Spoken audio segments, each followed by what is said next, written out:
All right, hello everyone, and thank you for joining us today.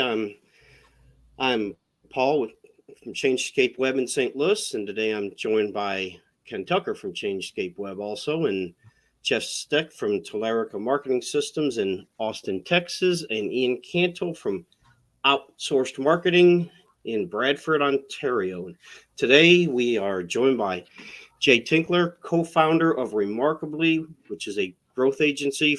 It's a agency focused on revenue growth, and he is a specialist in applying human-first behavioral science to marketing. So, Jay, before we get into any questions, can you give us a quick overview of what that means, applying human-first behavioral science to marketing? What? Yeah, That listen, it sounds. I was going to say it sounds like some jargon made up by a marketer, right? But listen, I think probably the best way to describe this in our language is it's this acknowledgement that in every marketing or customer interaction that there is an opportunity for further connection, further customer interaction, further relationship, and a two-way communication. And we believe in building strategies around that so that the long-term profitable partnership that forms through that strategy is bigger and more important than just pure acquisition strategies. That's probably the best way of looking at it. All right. It's a pretty good explanation. So I guess, Ken, start with you, and we'll just kind of round table the questions. Okay, cool. So, Jay, tell me a little bit about your background and why do you have a deep fascination with this idea of trust and how that comes into play? Yeah, listen, my background, I ran a digital agency for about 11 years, and I probably business in general has always felt like a bit of a round peg, square hole for me, and I've always felt like how we show up in business or how we even teach business in schools and that kind of thing sort of negates what happens relationship-wise there across the table when we're doing business. And so even when I was running the digital agency, we were looking at behavioral science strategies, looking at ways in which we could, I guess, put to the forefront what was happening for the other human that was happening at the other side of that connection via the web. And as that business grew, and as we sort of the technology started to kick in and we became, we used to compete from customized websites versus templated websites. But then, a templated solution became actually quite aligned with a lot of the human-centered kind of design principles that we were trying to push. We were starting to realize that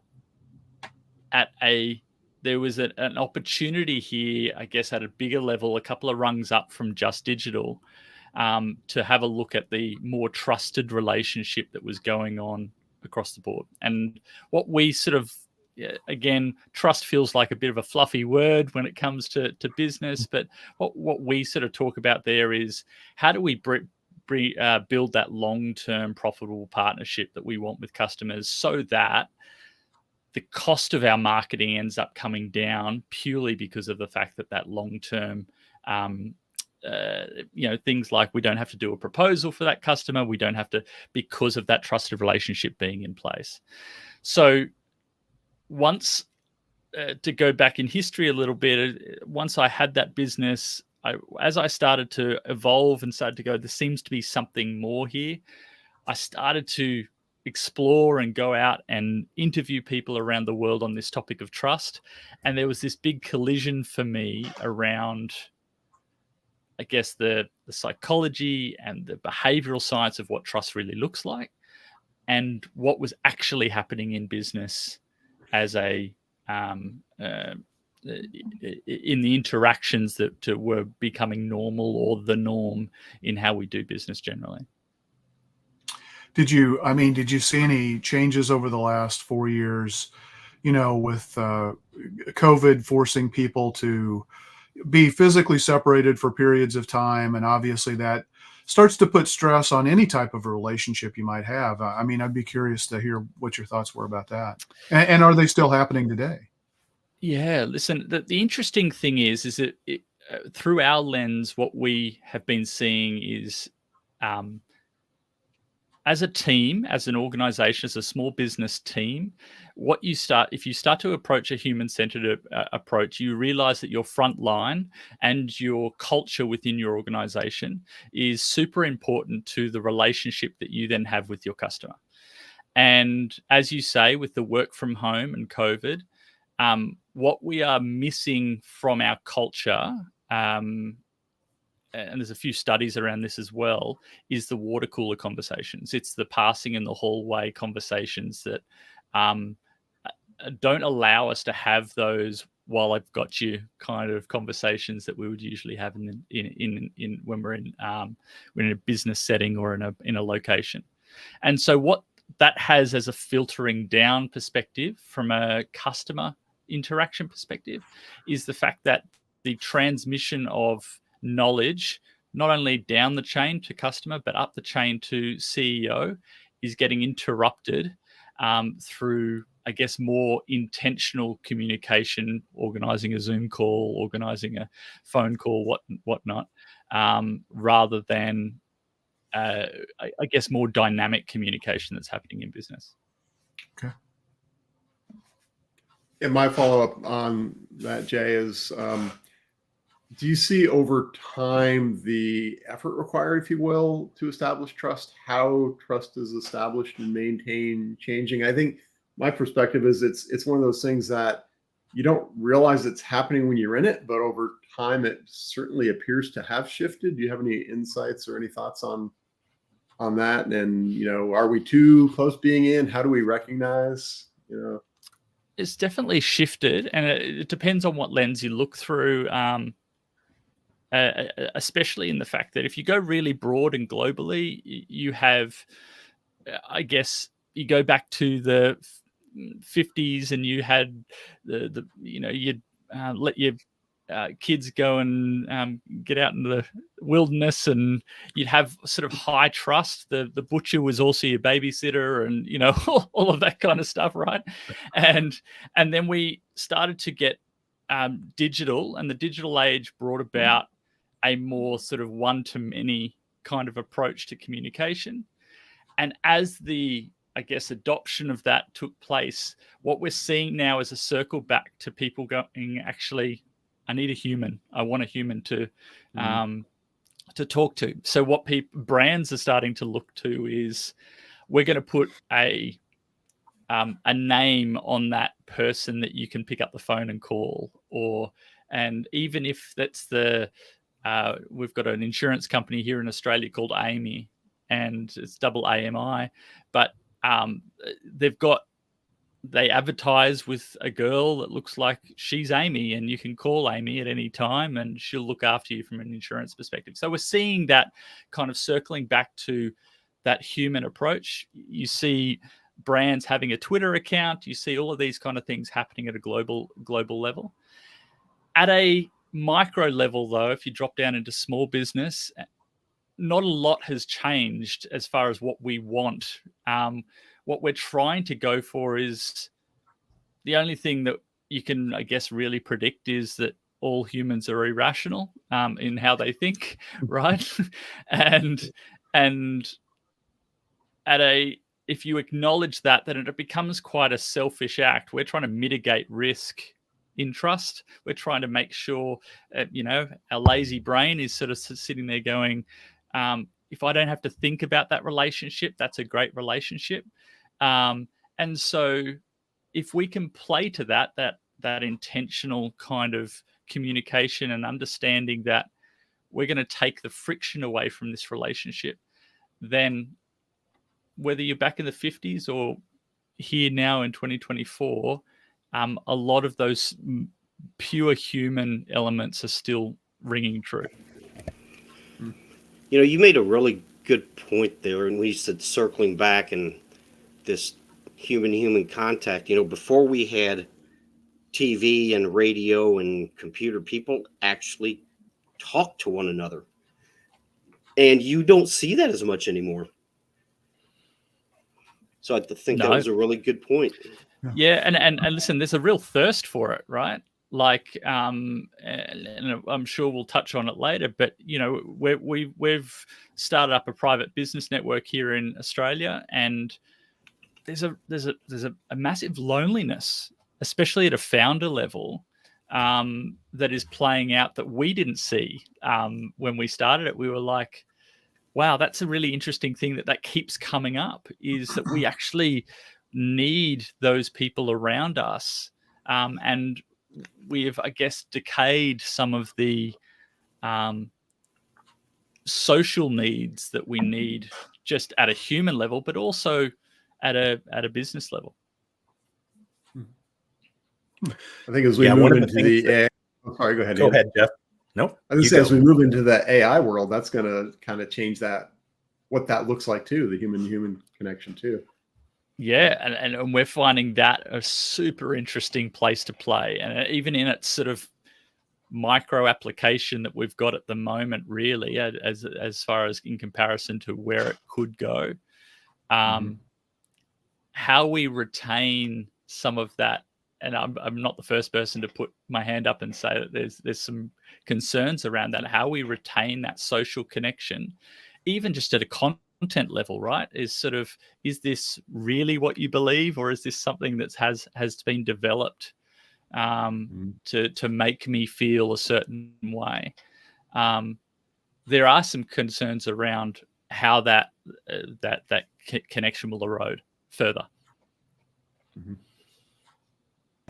Jay, I love it how you're talking about relationship, right? A lot of clients come to us and they have a big lofty goal of what they want to achieve with their marketing, and they've set aside some budget for that, which is fantastic.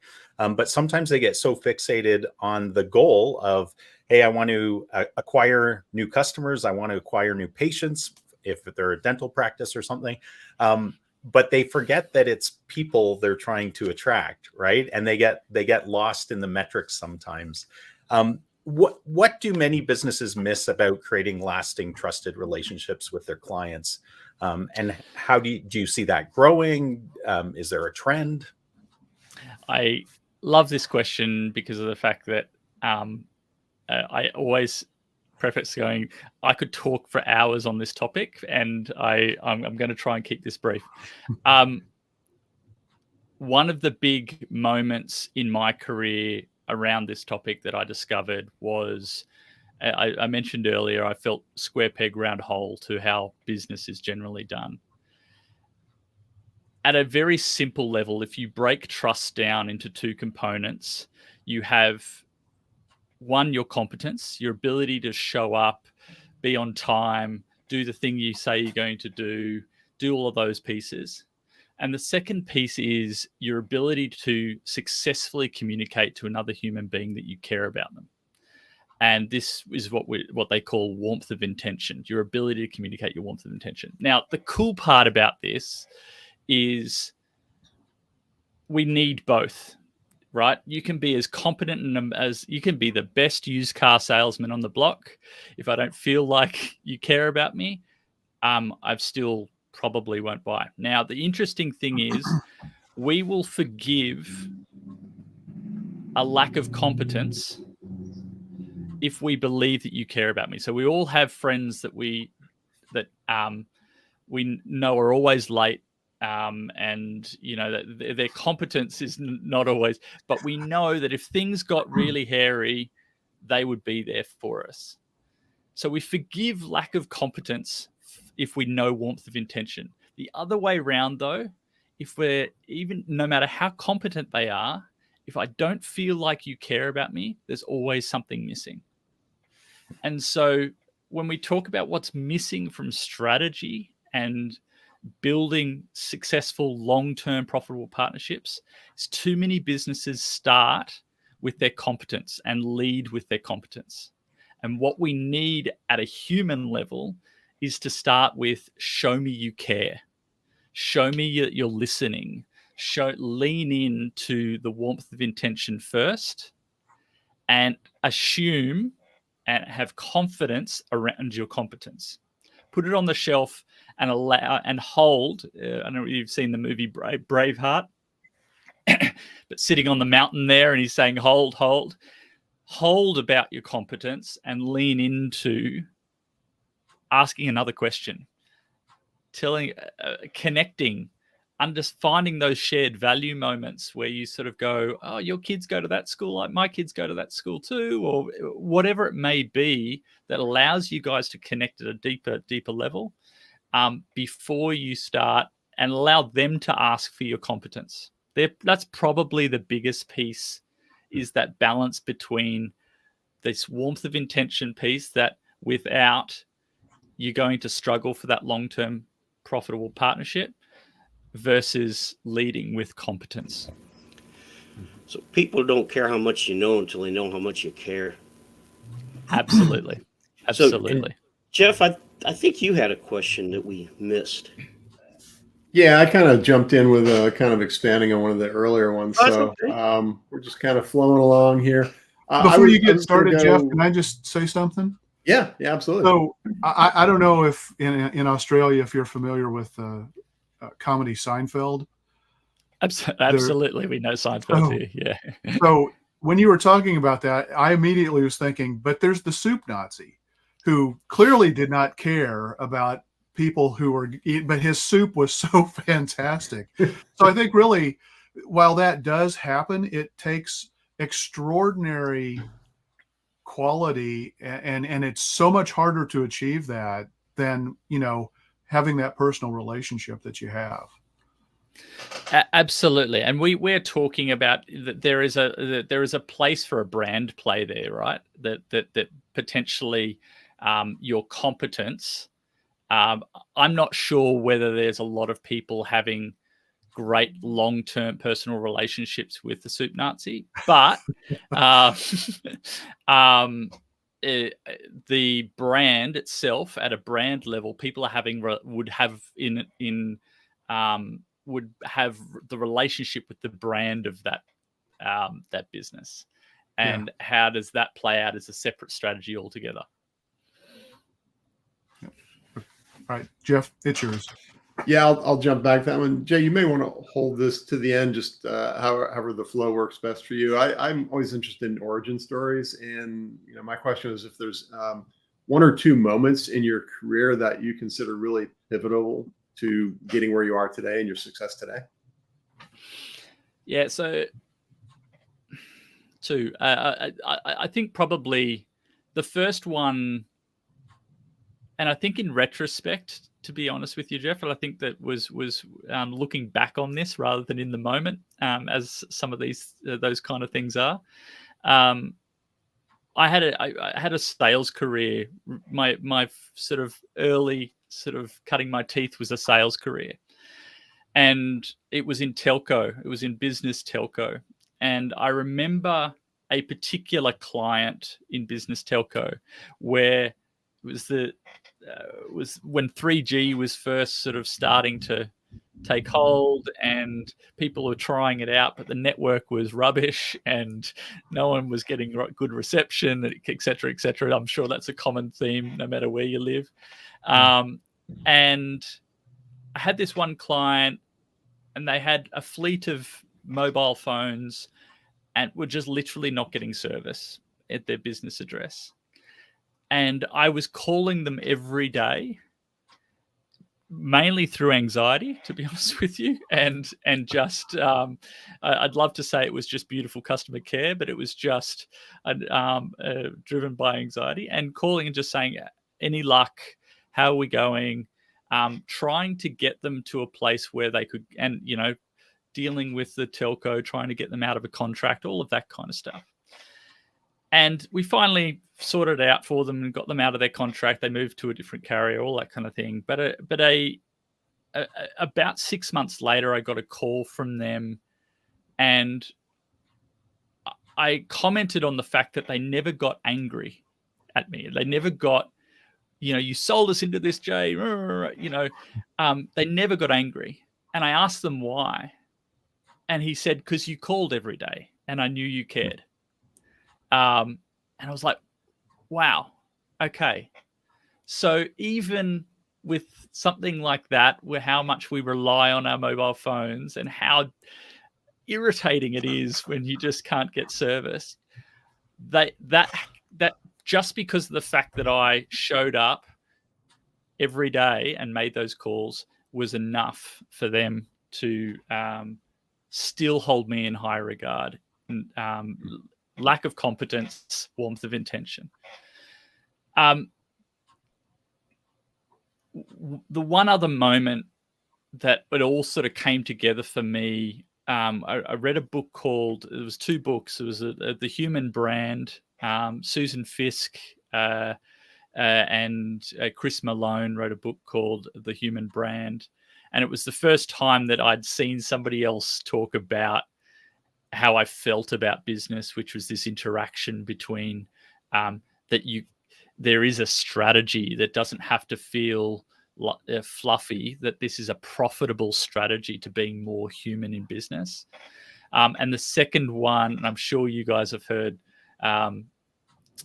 Joseph Pine and the Experience Economy was another transformational book for me around actually understanding the true transformation that you're taking your customer on versus just the service that you're being delivered. So they're probably a couple of books and an experience that sort of really, I guess, set the path and for the focus that I and my business partner are now working on. Yeah, and you know what? If you look, you see it all the time. There is this trend where people want to deal with local businesses when they can. But you have a podcast as well, and the premise, or if you will, it asks a question: what does it take to create a business that people feel compelled to talk about? And what has stood out to you as some of the common themes on your podcast? Yeah, listen, we started this podcast really as an R&D. So we were an opportunity to speak with sort of world-class thinkers on this topic of how you build a remarkable business. And we thought when we went into it, there would be things like standard word of mouth and, the experience, how you build great experience, probably the things that came, and that they were obviously high on the list for a lot of people. The themes that came out, though, that we didn't expect, your customers need the tools to talk about you was one. So how to give your customers not only a great experience and those kind of things, but then give them the tools to be able to easily share your business.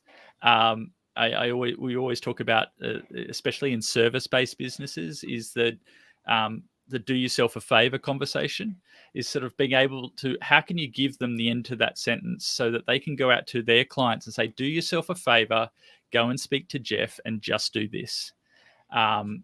It might be a little gateway product or whatnot, but how do you actually create the tools in which people can talk about you?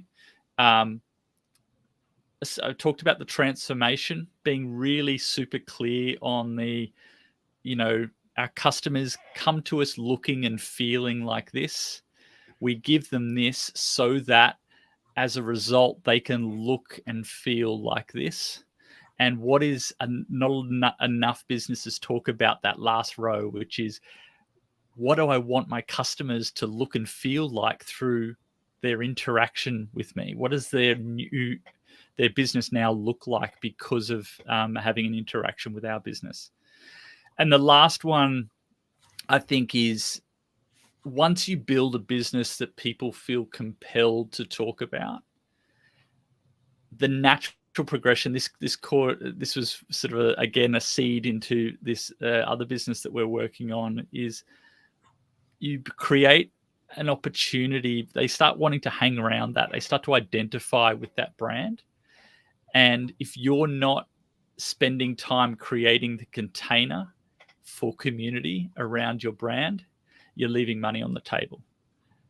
So they're probably some of the themes that have sort of come up, Paul, as we've gone through. Interesting. So, one of the things that I see, I'm a StoryBrand certified guide, and so we always look at, are you talking about the problems that you solve for your customers? Because most businesses, as you said, they talk about, and I'm guilty of this. I think everybody kind of falls into this trap, but it's like, I do this, I do this, I do this, I do this, and that turns people off. I mean, what they really want to know at the end of the day is, am I talking to somebody who cares about me, that has a plan to get me the success that I want? So having said that, and it sounds like that kind of aligns pretty much with, a lot of the things you're saying, how do you create that remarkable experience for your customers? And I think the first thing is, to me, you got to understand their problem. Absolutely. And I'd go so far as to say that the problem needs to be explored, because of the fact that the perceived problem, there's something that's sitting behind that problem. Yeah, in StoryBrand, we talk about external, internal, and philosophical. So external is, I've got a toothache. Internal, I'm looking for a dentist who gets that I am incredibly anxious when I go to the dentist, or it hurts every time I go, so I want pain-free dentistry. But that's not usually what they start searching for. Absolutely. And if you were to take then experience economy and layer that on, it would be, if you came through our dentist and came to the other side of that, what would be that transformation? Would it be that you have confidence now in dentistry and that you are pain-free?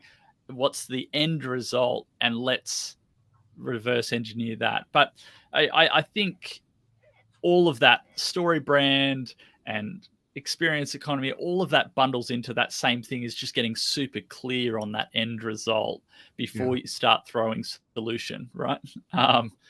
I think your question was about what are the strategies to be able to create, I guess, remarkable experience for customers. Right. Yeah.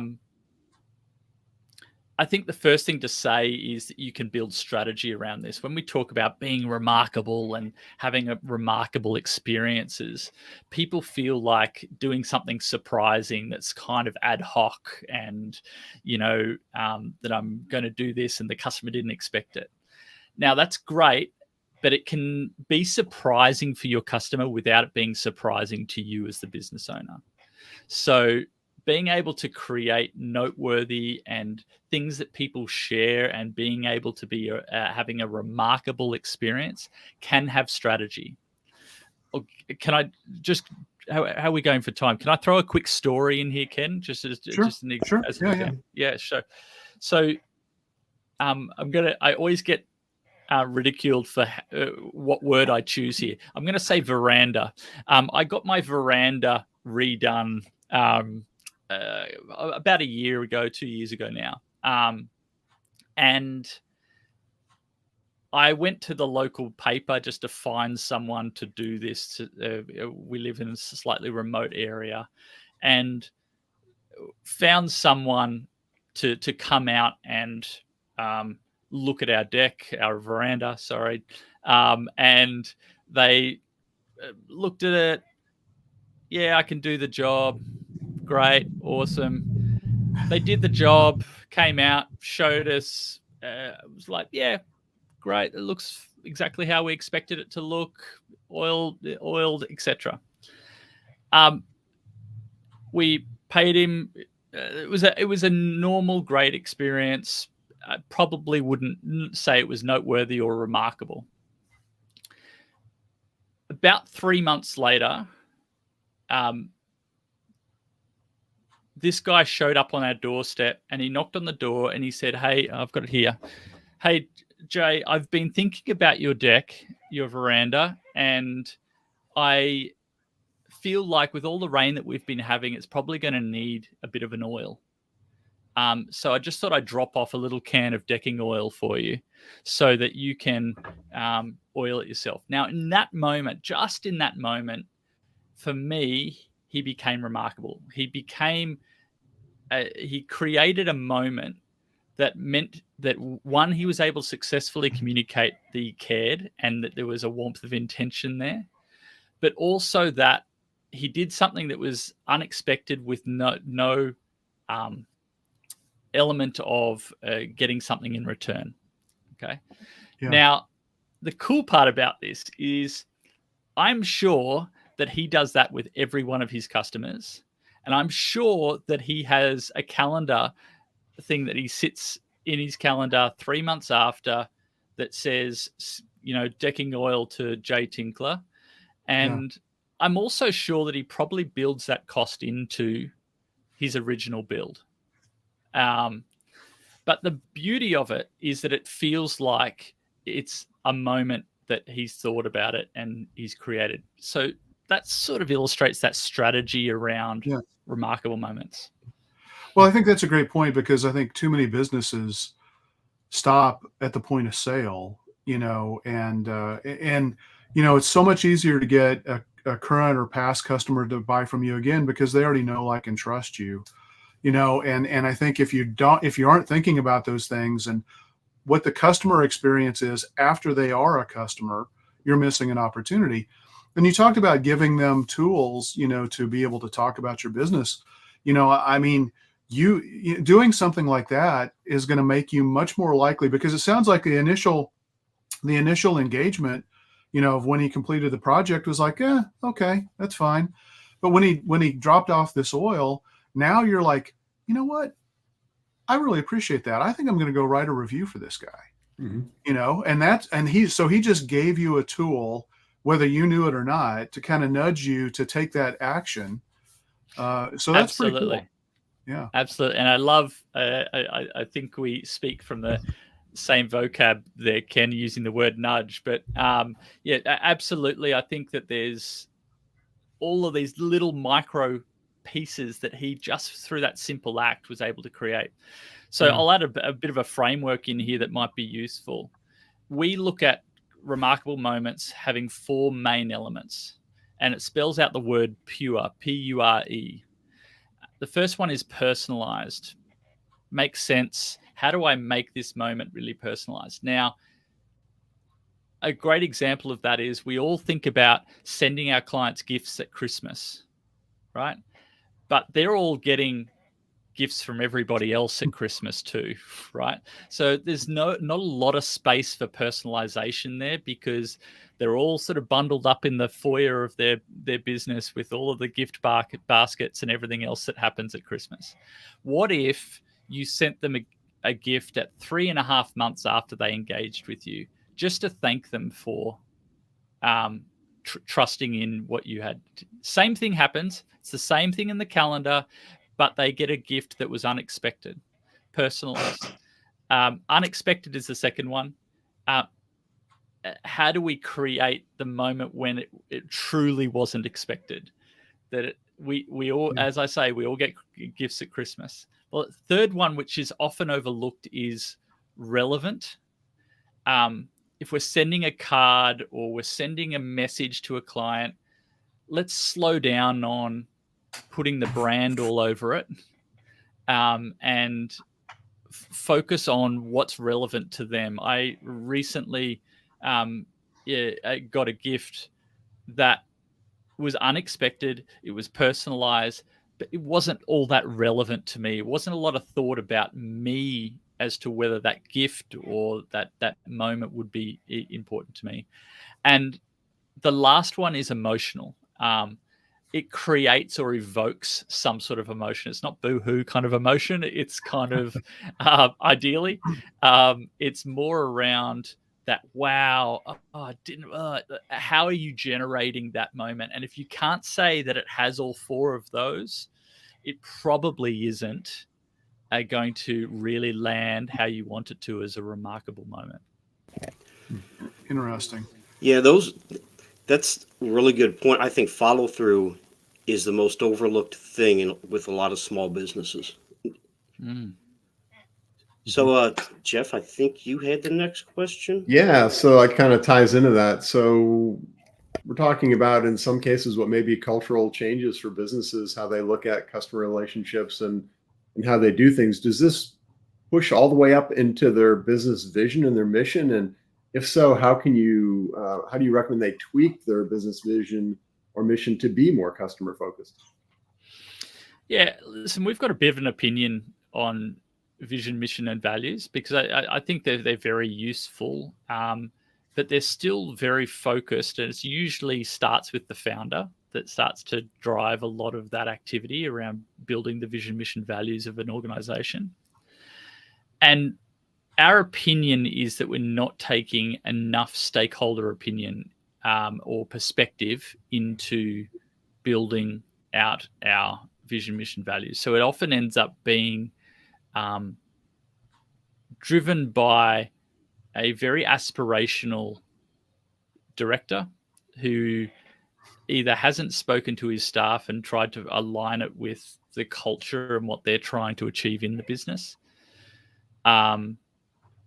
or they haven't spoken to their customer enough to know whether what they're trying to offer is actually solving a big enough problem for them. And so to start off with, customer listening, we do a lot of insight work with customers, and the opportunity that comes out of intentionally setting time aside for customer listening rather than just, whether it be asking for testimonials, which are all, I guess, favored to one side of that feedback coin, is actually having true qualitative kind of conversations with customers and looking at customer insight. But the second piece is going, how do we now transpose what we believe and what we want our vision of the organization to be into aligning it with a transformation that's actually happening for our customer? So we build things called an intention statement for a lot of organizations, which is taking that vision, mission, values, and also the competence of the organization. We do this for our for our customers, and adding a "so that" at the end of these statements, so that our customers can and enter the transformation experience that our actual customers are looking for. And that only comes from really deep listening at a customer level. So that's probably where we see the tweak between vision and purpose through to taking that important, don't get me wrong, it's the perspective often and of the main stakeholder, which is the founder usually, or the board, and then bringing staff stakeholder insight and also customer insight into the mix to making a well-rounded intention statement. Mm-hmm. I like the "so that." I mean, that really ties it back to the value you can bring to, your client too. Absolutely. And them to their clients. Yeah. Well, it's all about transformation. Mm-hmm. I mean, it's like we've got this before state that is causing us to have anxiety or have some existential need that we've got to get taken care of, or aspirational, whatever it may be, and we need somebody who can help us kind of realize what the after state could be and then help us execute to get there. Mm-hmm. Absolutely. We find, Ken, when we're doing these intention statements, is when the customer sees it, they feel very heard. Yeah. And just in the moment of seeing that intention statement, they go, "Oh, you're on our team," rather than just someone there trying to take our money. Yeah. You're on our team, and we're on the same path together. We're partnering with you. Yeah, that's cool. Mm-hmm. And Jay, speaking of team, I understand you run a private business network in Australia called Convoy Collective. Can you tell us a little bit about what that is, how it got started, and what the purpose of it is? Yeah, so this came out of the podcast, and what we started to realize is the power of community in business and small business, and we unpacked we wrote a blueprint on what it takes to build successful community in small business. And as we looked around, in particular in Australia, for case studies for that blueprint, we realized that the true definition of community and what community looks like in small business, there weren't very many good examples of that. And there are a lot of people using it as a term, but they were audiences dressed up as community. And so to be honest, we're still on the path of trying to get it right, because it's a complex task.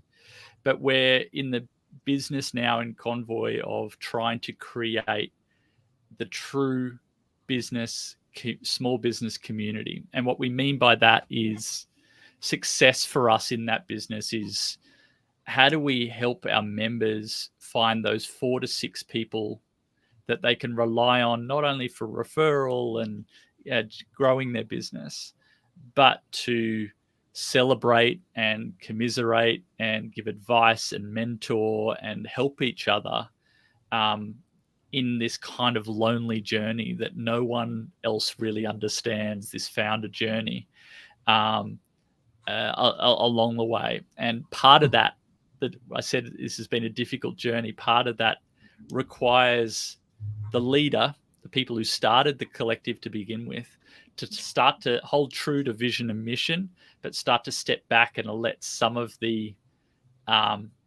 community play out with a bit more horizontal relationship rather than vertical one, if that makes sense.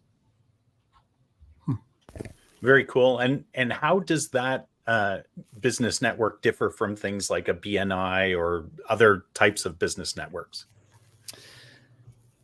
Yeah, listen, my background has been, I've done every networking under the sun, the chambers of commerce and the BNIs. We've got a couple of other kind of similar business breakfasts, starting with B here in Australia.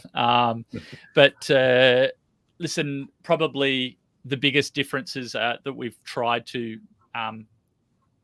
hack the system a little bit. First one is quality connections. We're trying to drop people through a curated approach to a collective. We're trying to drop people into the right conversations at the right time, through understanding, having a deep knowledge of our members and where they're at in business at a quarterly basis. So that's a really big difference. You're not on your own is probably a good way of summarizing that. Second one is fresh knowledge.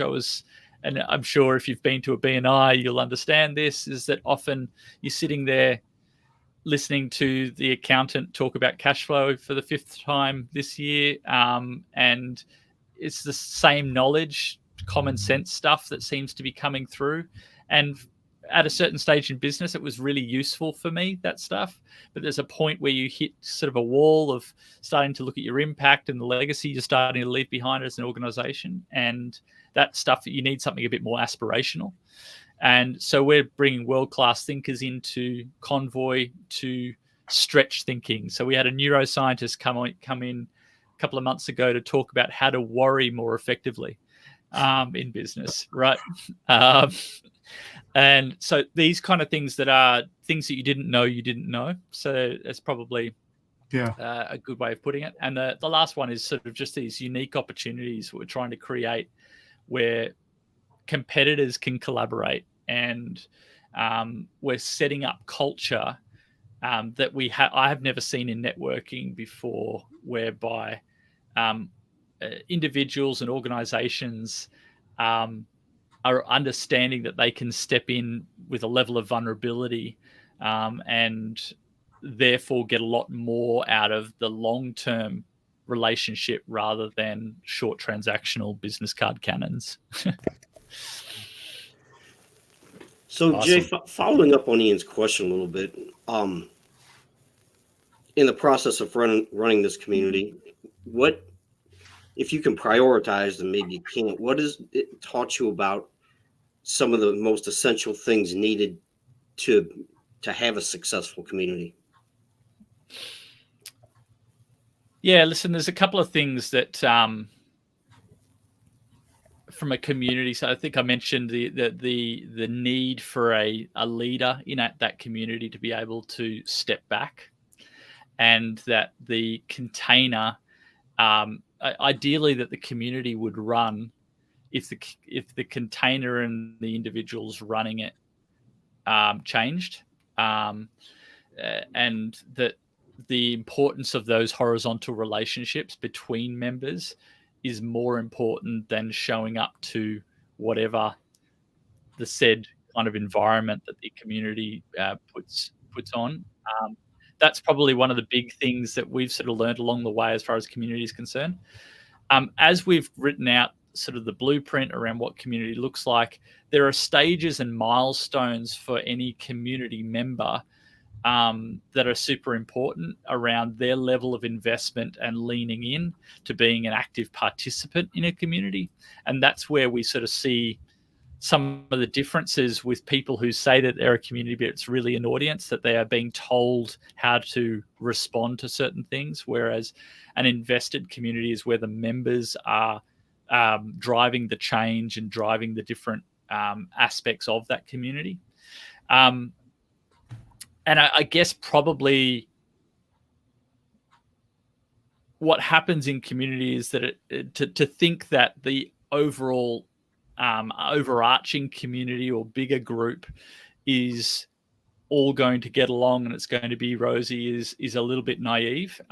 Is that these micro communities start to form within a larger community that need to be nurtured as much as the overall large communities. So those, I talked about those 4 to 6 people.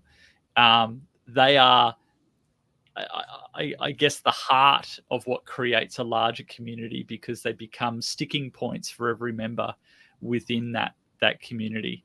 And probably the last thing is at a core level, what we're dealing with here is a very basic human need of driving social. So how do we meet that social need by acknowledging that every human wants to feel seen and heard, and that speaks to that warmth of intention piece. And also it speaks to that competence piece of understanding what they do, how they can help, and giving them the vehicle and opportunity to be able to assist in doing that.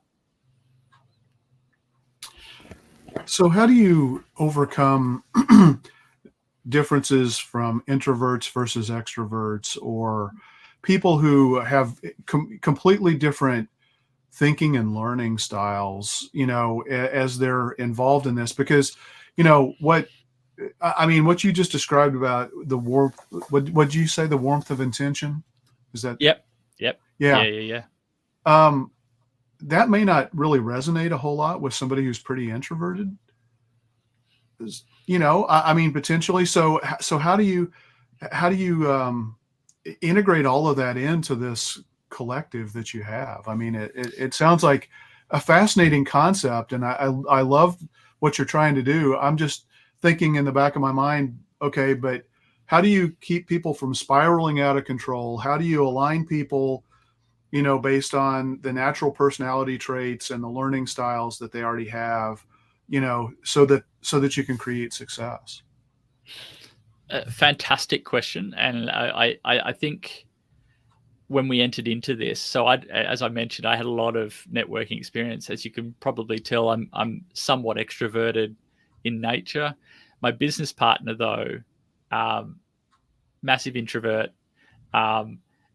said to me when we started this business, Jay, I don't want to be stuck in a corner with holding a glass of wine and a cheese and bicky. It just doesn't do it for me, and don't put me in that environment. And so we had to deal with that right up front. What we've tried to do, Ken, and it's a work in progress, I'm not saying that we've perfected it as yet, is through the curated environment and having a number of different styles of event, both online and offline, and communicating to our members that this is a buffet rather than a degustation, so that people can choose what's valuable for them and show up to what's valuable for them. We are able to create environments that suit both types of personality type. So I'll give you a quick example. We have a signature event at the end of the month, which is our collective event, which is similar to a cocktail evening. Turn up. We help curate people that you can connect with on the night prior. We send you a playlist to listen to on the way to the event. We curate. You're met at the front door, and you're walked through what to expect when you come in through the door. There's someone that meets you at the front of as you walk through the main door, which is a cupboard, believe it or not. And you come through a cupboard into this venue. And once you come into the event, you're introduced to 2 or 3 people. Now, there are still people that still find that a bit overwhelming and don't really want that kind of environment.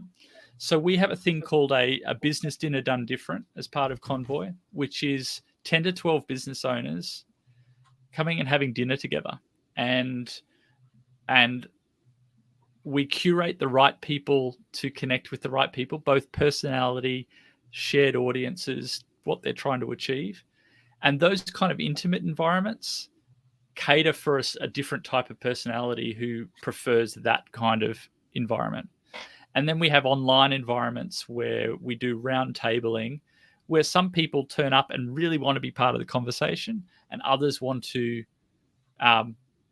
connect via the chat or connect with people privately one-on-one or those kind of things. So we try and cater for it, Ken, but it's a balance of different types of events and the customer experience. How do we make sure that even introverts, neurodiverse people all still feel seen and heard in the way they want to be seen and heard?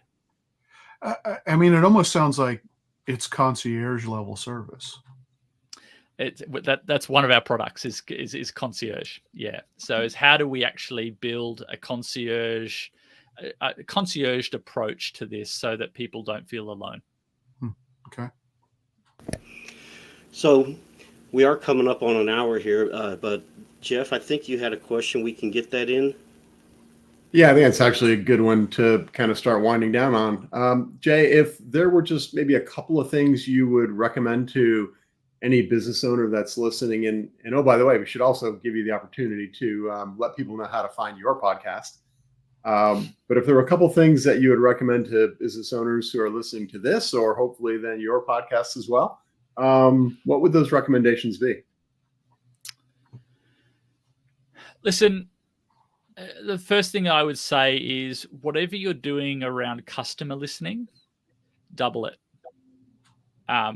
That would be my first recommendation. No, I haven't come across a business yet that is doing enough customer listening and putting strategy around how they create opportunity for their organization through customer listening. I think that if we're starting to think about the transformation of a product, I think that probably one of the things that I would be recommending is, we talked about it earlier, but what is the thing that's going to help you to get better understanding of the true transformation that your customer is going on, and define that. And that might be across 3 different avatars of customer that go through a different, but define it through how they look and how they feel. How do they feel at the moment? Are they anxious? And what's, as Ken, you said before, what's the other state? What's the state that they want to get to? I don't think we're spending enough time dealing with that.